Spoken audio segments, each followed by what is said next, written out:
Bisa nggak Pak Bong, kira-kira kita memasarkan sebuah produk, tapi kita nggak pakai iklan sama sekali?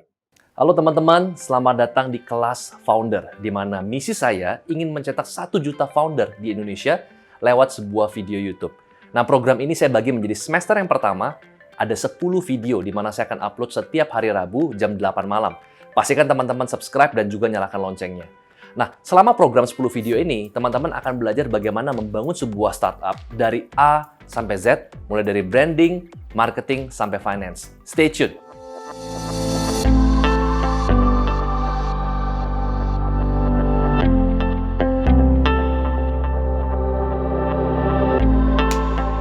Selamat datang di kelas yang ke-6, artinya 4 kelas lagi sampai semester 1 dari kelas founder selesai. Jadi kalau teman-teman ingin lulus semester 1 dari kelas founder, dan nanti kita akan buka semester yang kedua, wajib nonton dari kelas yang pertama sampai nanti kelas yang ke-10.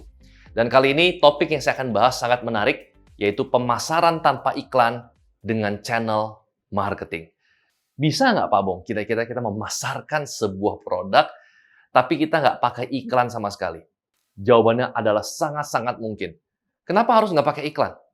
Coba sekarang saya ingin ajak kita semua berpikir, apa sih yang kita lakukan ketika misalkan kita nonton YouTube, tiba-tiba ada ads yang muncul. Ya, ads-nya biasanya bisa kita close dalam waktu 5 second. 5, 4, 3. Waktu dia ada detiknya 5 second, jari kita pun udah siap-siap tuh. Begitu dia satu, langsung kita close. Gitu ya. Artinya, kita semua benci advertising. Kita semua nggak suka iklan. Kalau zaman sebelum ada YouTube, kita nonton TV dengan antena yang free antena ya.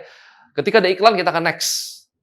Ada iklan, kita akan ada next. Kalaupun kadang-kadang kita lihat iklannya, mungkin kita sambil makan, sambil baca buku, atau sambil ngerjain yang lain. Nah, jadi sekali lagi, challenge-nya di sini adalah di kelas kali ini yang ke-6, bagaimana kita melakukan pemasaran tanpa iklan. Tetapi, ada cara, ada strateginya. Caranya adalah kita harus bisa mengubah konsep kita dari converting ya, menjadi channeling. Converting ini apa? Converting ini adalah mencoba untuk mengconvert dengan memberikan hard selling, hard information. Beli sekarang juga, telepon sekarang juga, ini adalah converting. Orang berusaha memasang sebuah iklan agar bisa mengconvert audiensnya atau viewersnya untuk di-convert menjadi buyers, menjadi customer. Dan beberapa orang atau beberapa produk boleh saja menggunakan konsep converting. Syaratnya apa kira-kira produk-produk yang boleh menggunakan konsep converting? Yang pertama, produk yang memang common, ya, produk yang memang orang sudah kenal, orang sudah tahu harganya, produk yang merupakan komoditi, misalkan contoh kopi, yaitu komoditi. Semua orang juga tahu. Jadi kalau misalkan kita, ayo beli sekarang kopi saya, nggak ada masalah. Ya, bukan sesuatu yang baru, kita nggak perlu edukasi. Tetapi ketika produk kita merupakan produk-produk yang specialty product, or service, or brand, maka kita perlu menggunakan cara yang lain dan anyway lebih murah juga. Kenapa? Karena namanya converting, kita butuh ads, kita butuh endorse orang, dan ada biayanya. Ya, tergantung kita mau pakai influencer yang memang micro influencer atau macro influencer. Jadi ada biayanya. Pasang Google Ads juga ada biaya, pasang Facebook Ads juga ada biaya. Nah, dengan channel marketing kita akan jauh lebih hemat dan jauh lebih challenging memang, tetapi ketika kita sudah menemukan celahnya dan caranya, dan saya akan bagikan caranya, teman-teman akan merasa bahwa channel marketing ini jauh lebih menarik. Nah, bagaimana kita membangun channel marketing? Ya, saya jelasin dulu nih, channel marketing itu apa. Channel marketing itu adalah bagaimana kita membangun sebuah komunitas, ya, membangun sebuah calon leads itu lewat sebuah channel, lewat sebuah program, lewat sebuah IP. Ya, ini seperti lanjutin dari sesi saya sebelumnya di kelas yang ke-5 ketika saya bahas tentang creating our own IP. Nah, ketika kita ingin membangun sebuah channel, ya, hal pertama adalah harus pilih kira-kira interest apa yang ingin kita bahas. Yang sesuai dengan produk kita tentunya. Ya, kalau misalkan teman-teman jualannya sepeda atau jualan gear sepeda. Nah, kita harus bikin channel tentang sepeda. Kita harus bisa menggait orang-orang yang nonton channel kita yang punya interest yang sama tentang sepeda. Kalau misalkan kita adalah seorang property agent, kita jualan properti misalkan, kita perlu bikin sebuah channel tentang properti yang bisa mengambil audiens orang-orang yang punya interest di properti. Apa aja? Misalkan contoh interior designer, feng shui misalkan, atau misalkan bagaimana punya challenge tanah kecil, tapi kita bisa bangun properti yang atau rumah yang bagus dengan tanah yang kecil. konsep minimalism, atau misalkan interest-nya misalkan di F&B, atau di kuliner, atau di travel. Nah, intinya adalah kita mulai dari interest apa yang ingin kita pilih dan konsisten. Jangan jadi channel yang gado-gado. Apa itu channel yang gado-gado? Channel yang kita ngelihat kira-kira yang clickbait apa nih, Pak Bong? Yang clickbait itu adalah misalkan hal-hal yang memang TikTok kita bikin komen apa namanya, kita bikin berita atau channel atau news atau konten tentang TikTok gitu. Nah, tergantung ya, kalau misalkan kita punya produk yang komoditi, produk yang every day essential product ya, baju, kaos, nah kita bisa punya random topics, kita punya random interest nggak masalah. Tetapi ketika kita punya produk yang spesifik, specialty product or brand or services, kita harus bisa punya interest yang spesifik juga. Ya, kenapa? Karena jujur ya, kalau saya pilih atau saya subscribe YouTube channel, saya akan cari yang spesifik, bukan yang gado-gado. Ya, saya nggak tahu kalau teman-teman, tergantung dari produk yang kita tawarkan. Yang kedua adalah community. Ya, community. Jadi ketika kita create channel, teman-teman harus build community. Bagaimana kita build community? Kita create identity. Kita create identity. Contoh, saya lagi membangun sebuah channel. Ya, jadi apa yang saya ngomongin saya bikin ya. Kita kerjasama antara Finfok dengan Purwadika Startup School, ya, Purwadika Coding School. Jadi kita join kolaborasi, kita bikin yang namanya sebuah podcast channel. Namanya adalah Growth Digger. Ya, Growth Digger. Growth Digger ini adalah plesetan dari Gold Digger ya, kalau teman-teman tahu Gold Digger. Nah, jadi Growth Digger ini adalah sebuah podcast sehingga untuk bisa build up community, saya harus create identity. Dan identity yang saya create untuk para listener nanti ketika program ini sudah ada, saya kasih nama mereka adalah, identity mereka adalah Growth Seeker. Ya, jadi misalkan saya mulai podcastnya, halo semuanya para Growth Seeker, orang-orang yang mencari growth gitu ya. Nah, jadi orang ketika sudah punya identity, mereka merasa bahwa mereka adalah our kind. Mereka adalah merasa, oke, saya adalah satu frekuensi dengan kita. Kita semua pendengar di Growth Digger adalah satu frekuensi, satu community. Nah, dari sini, channel marketing kita juga perlu coba convert ke offline events. Jadi, bukan hanya sekedar online, tetapi juga kadang-kadang kita perlu bikin kopdar atau kopi darat, kemudian bikin small gathering, ketemu, meet and greet, gitu ya. Supaya apa? Supaya terbentuk komunitas. Sehingga channel marketing kita bisa berjalan dengan baik. Kemudian yang ketiga adalah ya, ideas.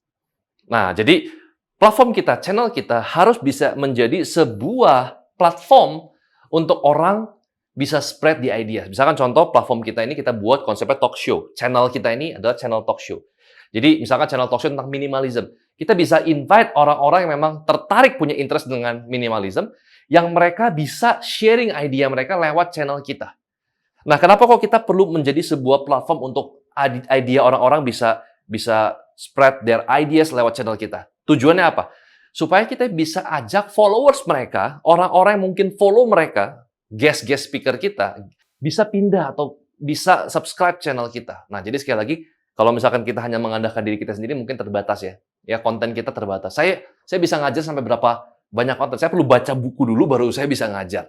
Maka dari itu di kelas founder juga kan kita invite beberapa pengajar lain, seperti Dani Sutradewa, Uma Hapsari, Benny Bonardi. Jadi di 10 kelas ini, saya ngajar 7 kelas, 3 kelas itu diajarkan oleh pengajar lain. Nah, saya kasih kesempatan mereka untuk mereka sharing their ideas. Jika teman-teman berkomitmen untuk mau mencoba apa yang namanya channel marketing, teman-teman harus mempraktekkan 3 hal ini, dan kira-kira platform apa yang bisa kita pilih untuk build up our own channel. Ya, di sini ya teman-teman tahu ya. Mungkin teman-teman belum pernah familiar dengan namanya multi-channel network. Ya, kita tahu bahwa setiap platform, setiap social media itu pasti punya yang namanya algoritma yang berubah-berubah. Ya, algoritma yang berubah-berubah setiap minggu, setiap bulan berubah-berubah. Jadi saran saya kita tidak bergantung pada satu platform saja, tetapi kita boleh punya yang namanya multi-channel network. Ya, yang simple misalkan Instagram, ya, kemudian misalkan YouTube. Sekarang ada lagi yang namanya podcast. Kemudian ada lagi yang namanya TikTok. Nah, ini dia. Nah, setiap platform itu pasti punya challenge yang berbeda-beda, ya, dan punya tujuan yang berbeda-beda. Misalkan contoh tadi saya bahas, saya membangun sebuah podcast, misalkan Growth Digger, atau teman-teman bikin sebuah podcast tentang magic. Ya, misalkan teman-teman buat konsep sebuah channel tentang magic, dan kebetulan kalian jualan produk-produk magic atau training atau course tentang magic. Jadi itu produk atau service-nya, dan kalian buat channelnya. Nah, channelnya ini misalkan yang pertama adalah Instagram. Kita lihat nih, habit orang tuh apa sih di Instagram? Orang ingin daily updates. Ya, kalau di Instagram misalkan seperti Instagram Story, ya. Kemudian sekarang lagi terkenal namanya Instagram Carousel, di mana kita bisa bikin microblog. Teman-teman bisa bikin microblog tentang magic, dan ketika microblog ini cukup bagus, banyak yang share, banyak yang save, banyak yang komen, feed kalian di Instagram bisa masuk ke explore, dan ketika masuk ke explore, boom, ya bisa viral, dan otomatis kita bisa gaining more followers, ya. Kemudian YouTube. YouTube ini bedanya apa sama Instagram? YouTube ini adalah search engine. Search engine. Jadi dia punya korelasi dengan YouTube ya. Sama satu company dengan Google maksudnya ya. Jadi satu company dengan Google. Google adalah search engine. Jadi karena satu company, YouTube pun juga adalah search engine.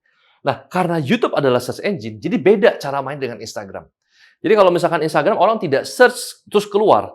Ya kalau di YouTube, judul itu sangat penting karena nanti kan orang search, misalkan cara atau membongkar sulapnya David Copperfield, membongkar sulapnya misalkan Master Deddy Corbuzier misalkan. Nah, orang-orang itu akan ketemu channel kita ketika mereka searching, ya, ketika mereka search. Nah, jadi otomatis kalau kita buat di account YouTube, ya kita perlu approach yang berbeda, kita perlu agak bermain di clickbait. Walaupun mungkin ada yang nggak suka, tapi memang ya YouTube adalah search engine. Perlu ada clickbait yang kira-kira nyambung dengan interest. Kemudian podcast. Podcast ini agak lebih indie. Podcast ini agak lebih spesifik. Podcast ini adalah untuk orang-orang yang memang sudah lumayan tertarik. Jadi kalau saya boleh katakan banyak sosial media ya, Twitter, Instagram, Facebook, ada LinkedIn. Nah, podcast ini adalah konsepnya seperti LinkedIn. Jadi mungkin pendengarnya lebih sedikit, tetapi orang yang sudah masuk ke podcast adalah orang-orang yang betul-betul committed. Ya, jadi kalau teman-teman sudah build up channel, ya Instagram, YouTube, ketika teman-teman sudah punya satu identity dan orang-orang memang suka dengan konten kalian, dan orang ini tersebut merupakan die-hard fans-nya dari konten channel kalian, maka kalian bisa arahkan ke podcast. Ya, podcast adalah orang-orang yang memang lebih die-hard, ya, die-hard fans. Kemudian yang terakhir adalah TikTok. Ya, nah TikTok ini adalah new things, sesuatu yang baru banget.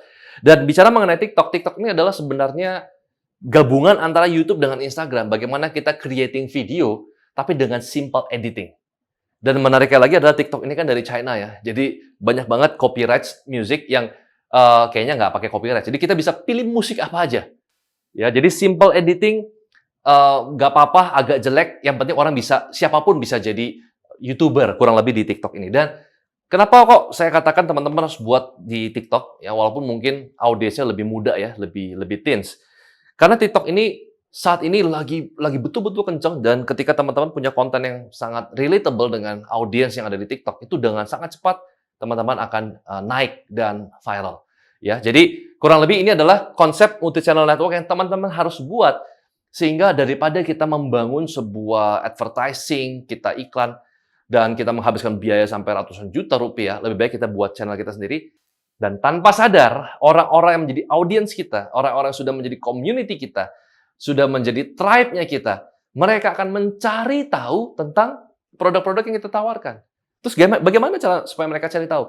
Misalkan kita pakai kaosnya, misalkan pada saat di interview, atau kita invite orang yang memang sudah pakai produk kita ngobrol sama dia, dan orang itu ceritakan experience-nya. Ya, kita tinggal taruh link aja. Nanti orang-orang yang lihat itu, orang penasaran itu dia pakai produk apa, dan orang akan search di link-nya. Ya, jadi kita lakukan ini dengan namanya storytelling marketing. Walaupun tetap kalian boleh saja tetap menggabungkan antara channel marketing dengan advertising. Mudah-mudahan bermanfaat. Sampai ketemu di kelas yang ke-7.